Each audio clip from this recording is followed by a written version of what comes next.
Alright, what's going on, guys? And welcome to another one of my really bad decks that I built in high school. So if you haven't been following this series, these are decks that I built and played when I was a teenager, when I was new to the game, when I didn't really know what I was doing.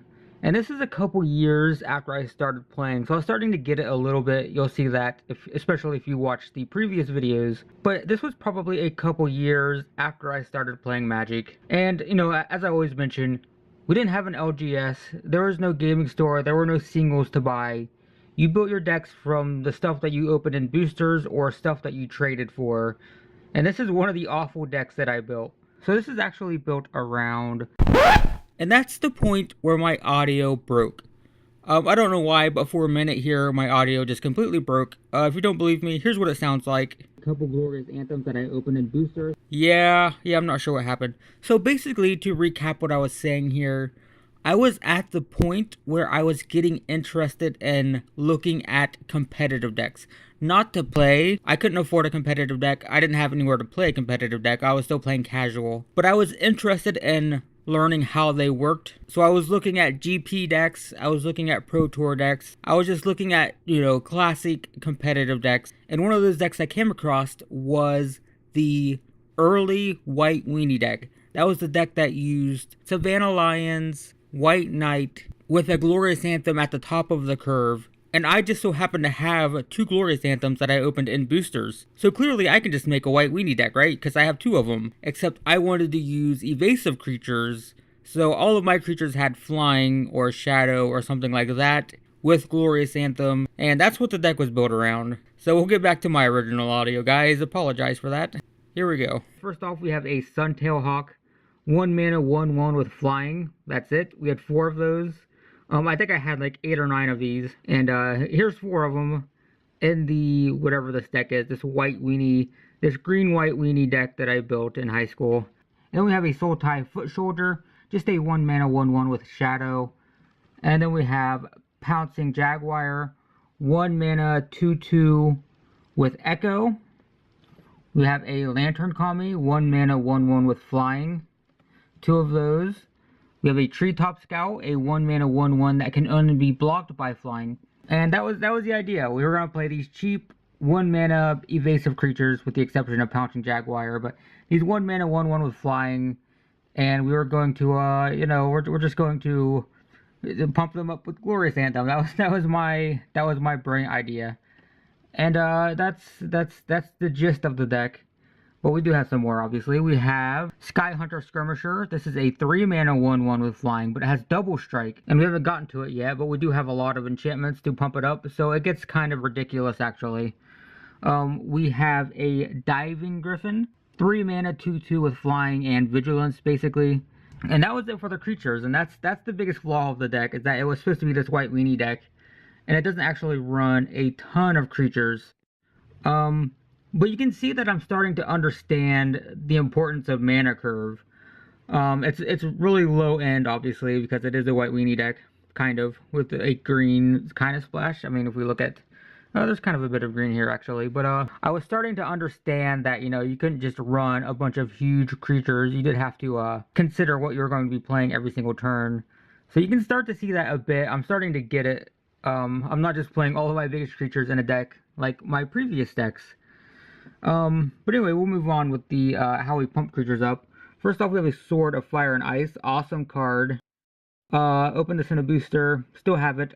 Played it unsleeved. Yeah, I'm sure that's unfortunate. But yeah, 3 mana artifact. Gives a creature +2/+2 protection from red and blue. And whenever it deals combat damage to a player, deal 2 damage to target creature or player and draw a card.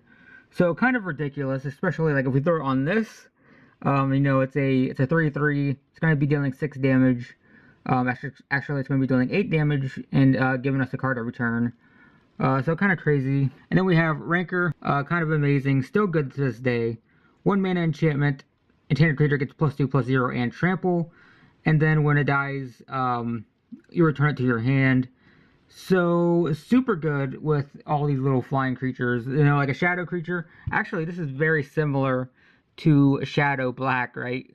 Throw a creature with shadow in play, throw a ranker on it. That could actually be fun, assuming this is an uncommon. I have to check the rarity on this. If this is common, that could be kind of fun in Pauper, actually. But after that, we have Spirit Link. Just gives a creature lifelink. That's all it does. Just lifelink for 1 mana. But it was really good with, you know, all of these pump spells, all these enchantments and this equipment and stuff. You know, throw a ranker on a Soul-type Foot Soldier, then give it lifelink, and, you know, it's kind of ridiculous. Especially, again, when I was playing in high school, everyone was playing with slow, clunky decks. So, you know, it worked. It was fine. It's not great. I wouldn't play it now. But that was the idea. You know what, actually, this is very similar to Boggles today. If you're familiar with the Boggles deck, or the Bogles deck, however you want to pronounce it, it's very similar. Play a small creature, pump it up, make it huge, overwhelm your opponent. We just didn't have hexproof, but a lot of people weren't playing removal anyway, so that just kind of worked. So yeah, it's very similar to that, and it's probably one of my best decks in high school, actually. But anyway, moving on, we have a Volshock Morningstar. 2 mana to put it into play, 2 mana to equip it, and equipped creature gets +2/+2. If I can't get the glare out of the way, there we go. Yeah, +2/+2 as a piece of equipment. Bone Splitter's better, but I was running this. I definitely had Bone Splitters. I might have had it in another deck, though. And we have Armadillo Cloak. Oh man, I desperately wished I had more of these. This thing was just amazing. 3 mana enchantment. Enchanted creature gets +2/+2, lifelink, and trample. Super good in Pauper now. Still totally playable. I think it's played in Bogles, even in maybe Legacy. Does the Legacy deck play this? Maybe. It's a really good card. Only had 1, but always wished that I had more. Next up we have Exoskeletal Armor. This glare's killing me, sorry guys. But this is something that was useful in group games. Enchanted creature gets +X/+X, where X is the number of creatures in all graveyards. So pretty massive. It would usually account for a lot in big group games, which is what I usually played. So that was useful. Elephant Guide, one of my favorite enchantments of all time. Even now, it's kind of like a pet card for me. It's not great, but I still really like it.